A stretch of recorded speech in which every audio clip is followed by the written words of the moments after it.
कछुआ और खरगोश। एक दफा का जिक्र है कि एक जंगल में एक कछुआ और खरगोश रहते थे।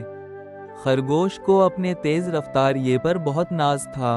वो हर वक्त कछुए की सुस्त रफ्तारी की वजह से उसका मजाक उड़ाता था। एक दिन बातों बातों में खरगोश ने कछुए से दौड़ का मुकाबला करने को कहा। कछुए ने दावत कबूल की।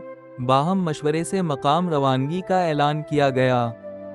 जंगल के ज्यादातर जानवर इस मुकाबले पर जुमा हो गए।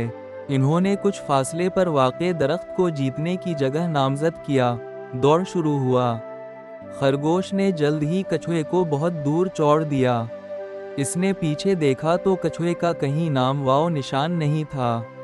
वहाँ वो ठंडी घास पर लेट गया और दिल में सोचा कि थोड़े देर आराम करके रवाना हो जाऊंगा तो चंद ही छलांगों में पहुंच जाऊंगा।